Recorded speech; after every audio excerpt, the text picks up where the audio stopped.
Salut à tous, on va aller dans le secteur de la santé.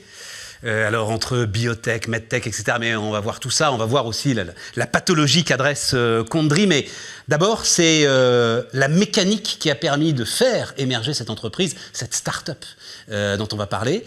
Et c'est une mécanique publique. Claire Lefranc, donc, est la patronne de Condry. C'est issu de la recherche publique, tout ce dont on va parler là. Exactement. En fait, donc l'innovation dont on va parler sur la myopathie FSH et le stress oxydant provient d'un laboratoire qui s'appelle donc FIMEDEXP, qui est une unité mixte INSERM, CNRS et Université de Montpellier, et qui a été mis en place et dirigée par une équipe FSH, donc par le professeur Laoudj Chonives, qui ensuite a subi une phase de maturation par une société d'accélération et de transfert qui est la SAT AXLR, avant d'être transférée du coup à la société Condry en vue de son exploitation et de sa commercialisation. Et donc là, vous êtes à la tête d'une véritable start-up. D'une spin-off, oui. D'une spin-off, voilà, spin-off de l'ensemble de ces travaux de recherche et d'une véritable start-up. Alors, qui intervient, il faut que vous m'en disiez un peu plus sur le stress oxydant, dont je ne... Exactement. Donc oxydant, pas par rapport à l'Orient, oxydant par rapport à l'oxydation. Exactement. Voilà, dont je ne connaissais pas l'existence. Qu'est-ce que c'est que ce sujet ? Alors, le stress oxydant, en fait, c'est un déséquilibre entre la production d'espèces dérivées de l'oxygène, donc c'est quelque chose qui est totalement naturel et courant en fait, au sein de l'organisme, et la présence de molécules antioxydantes. Donc, par l'alimentation, on a des vitamines, des oligo-éléments. Et en fait, lorsqu'il y a un déséquilibre entre la production de molécules toxiques et ces antioxydants, on parle de stress oxydant. Il intervient au cours du vieillissement par le phénomène d'oxydation, donc c'est totalement naturel. Plus on vieillit, plus on est sujet à un stress oxydant, mais également, du coup, est déclencheur de certaines pathologies comme les maladies cardiovasculaires, l'Alzheimer, donc ça c'est lié au vieillissement, ou alors est un facteur aggravant de la maladie, donc il est déclenché dans le cas d'une pathologie, donc là c'est le cas pour la myopathie FSH par exemple. Je prends des pincettes bien évidemment en disant cela. Et ça vient en fait accélérer les symptômes et le développement du coup de la pathologie. Et donc ça s'est concentré, donc il y a ce phénomène du stress oxydant, oui. Et vous vous concentrez sur cette pathologie particulière de la myopathie FSH. Alors myopathie on connaît plus ou moins, enfin voilà, on sait à peu près de quoi on parle.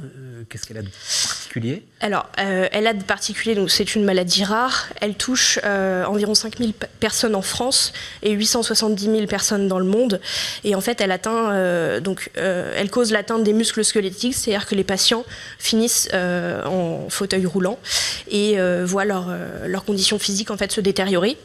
Et l'équipe du professeur Laoudj Chonives, dont est à l'origine l'innovation, en fait, s'est penchée sur la question de la FSH certes, mais du stress oxydant depuis une quinzaine d'années. Et donc, il y a eu des essais cliniques et il y a eu tout un tas d'éléments et de recherches qui lui ont permis de développer un savoir-faire. Et ce savoir-faire, en fait, c'est de trouver le moyen de supplémenter des patients atteints de cette pathologie-là, supplémenter, c'est-à-dire par des vitamines, des oligo-éléments, de sorte à ce que le stress oxydant qu'il présentait soit réduit pour maîtriser un petit peu cette pathologie-là. Mais, pour que je comprenne bien, c'est quoi ? C'est une recette, une sorte de cocktail, votre produit, voilà, ce que vous allez vendre, ou c'est un dispositif médical ? Alors, il y a deux choses.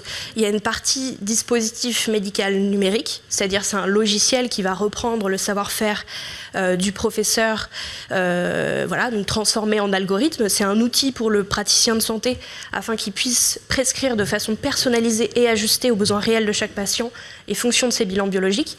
Et de l'autre côté, puisque les prescriptions en fait générées, parfois on a des molécules en fait où les dosages n'existent pas dans le commerce. On a développé une gamme qui s'appelle Ogi Nutrition, et donc c'est une gamme de compléments alimentaires qui répond précisément au logiciel. Et là, on vient de sortir aussi une gamme Officine avec 6 packs qui permettront à tout un chacun de pouvoir bénéficier de la qualité que l'on propose sur certains dosages et certaines molécules. Mais alors tout ça est reconnu par la sécurité sociale, etc. C'est-à-dire qu'on rentre dans du traitement de maladies de longue durée, affections de longue durée, ou comment est-ce que... Comment est-ce que ça se passe justement ? Alors actuellement, en fait, il y a une étude de soins courants, donc qui a eu lieu, jusqu'à présent à Montpellier. Donc en fait, il y a un recul sur 200 patients FSH. Là, c'est une étude qui est en train de se terminer, donc on est aussi à la recherche potentiellement de neurologues ou de médecins qui pourraient être intéressés pour discuter, échanger en France, parce qu'on a déjà des contacts en Allemagne, par exemple, sur ce sujet-là.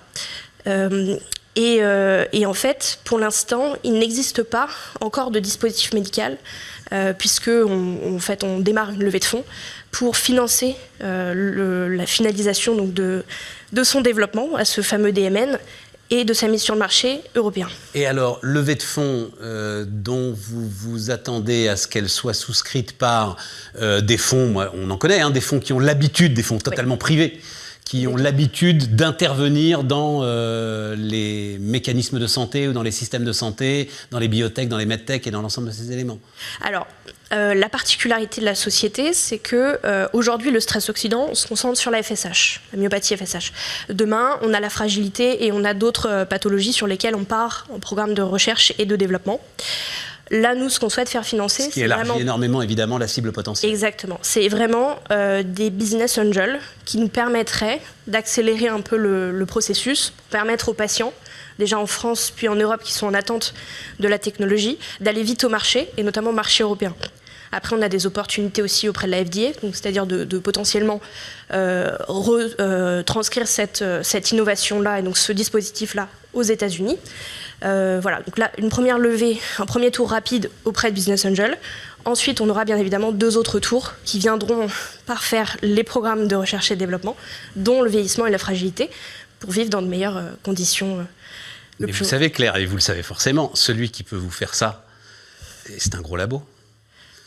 Aujourd'hui, c'est comme ça qu'ils fonctionnent d'ailleurs. Travailler auprès des startups, et alors eux, pour le coup, ils ont l'accès au marché, ils ont l'ensemble de ce qu'il faut pour breveter les innovations en santé. Et Dieu sait que c'est compliqué de breveter les innovations en santé, y compris et surtout, j'ai presque envie de dire en France, sur l'accès au marché. C'est ça votre partenaire légitime, non ? On est ouvert. On ne permet à rien du tout. Mais aujourd'hui, en fait, faut comprendre que la myopathie FSH, c'est vraiment l'ADN et le cœur du réacteur, le démarreur, si je puis dire, de la société. Il y a eu énormément d'années d'investissement de la part de la recherche et de cette équipe dont j'ai parlé. Énormément d'années, quand tu dis énormément d'années, c'est quoi ? C'est 15 ans ? 15 ans. Plus de 15 ans. Plus de 15 ans sur ce sujet-là. On a des, il y a des patients qui sont très concernés par le sujet et qui aussi nous font du bien tous les jours et on sait pourquoi on se lève le matin. On cherche vraiment ce petit, ce démarreur-là au niveau business angel qui est beaucoup plus, on va dire, de terrain et terre à terre, pour ensuite aller ouvrir, mais bien sûr, le jour où on parlera de fragilité, puisqu'on a déjà entamé en fait un programme de recherche. Disons qu'on est en phase de finalisation avec un CHU en France et après à l'international. T'as peur que le labo te vole ton âme, non ? C'est un peu ça le truc, mais bref. Tu verras, tu suis ta route. Mais parce que business angel dans un secteur, alors déjà business angel en santé, il n'y en a pas énormément, mais alors en plus là, tu es vraiment sur quelque chose de très spécifique. C'est intéressant, mais il y en a. Après, il y a des privés aussi. Oui, et puis il y a des fonds ultra spécialisés sur la santé. On est sur les 2 ou 3 qui. On est sur un premier tour à 500 000 €. On fait rentrer à partir d'un ticket très abordable. On n'est pas non plus déconnant parce qu'on a des éléments parallèles qui nous permettent de financer aussi notre R&D et la finalisation du dispositif médical. Donc c'est assez réfléchi et construit et le but c'est de co-construire en fait avec les personnes bienveillantes. Et je dis pas que les labos sont pas du tout bienveillants. J'ai pas envie de me faire. Non, mais on comprend parfaitement. Mais au second tour, bien évidemment, là, on sera totalement ouvert à la discussion et justement peut-être au partage aussi de compétences, puisque nous, on est très R&D recherche, et peut-être qu'on trouvera des partenaires, des associés intéressants. Tout le sujet, c'est l'accès au marché, quoi. C'est ça. Et pour les systèmes de santé, c'est effroyablement compliqué. Extrêmement compliqué. C'est un métier. Alors que, par exemple, la FDA a ses systèmes fast-track, etc. À partir du moment où la FDA dit « ça m'intéresse, c'est important », boum, toutes les portes s'ouvrent. En Europe, il faut aller mettre le pied partout, pays par pays, quoi. Après, à la défense de l'Europe, il y a eu quand même beaucoup de problématiques sanitaires liées à des prothèses mammaires ou autres qui ont fait que le durcissement de la réglementation, elle s'explique. On ne peut pas mettre tout et n'importe quoi sur le marché. On ne peut pas le mettre n'importe comment. Je ne pense pas que les dispositifs de prothèses mammaires aient le tampon fast-track de la FDA. Je crois pas que ce soit, tu vois, ça, je ne sais pas. Mais... Je crois pas que ce soit la priorité aujourd'hui des autorités de santé américaines. En revanche, ce que tu peux dire, c'est que le problème, c'est qu'aux États-Unis, vous allez peut-être aller plus vite, mais les patients vont pas pouvoir se l'offrir, alors qu'en Europe, on va peut-être un peu plus lentement, mais au moins, on sait que ça va soigner les gens, quoi. Voilà. Exactement. Bon, eh ben, bonne route, bon courage, bon combat, voilà. Hein, c'est un sacré combat pour toi. Oui. Mais c'est un beau combat. C'est comme tu dis, c'est merveilleux. Là, il n'y a pas de question à se poser sur le sens. Il n'y a aucune question à se poser.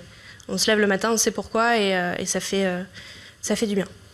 Donc ça s'appelle Kondri, Claire Lefranc. Et puis si ça vous intéresse, je crois qu'elle est réceptive à l'ensemble des propositions. Exactement.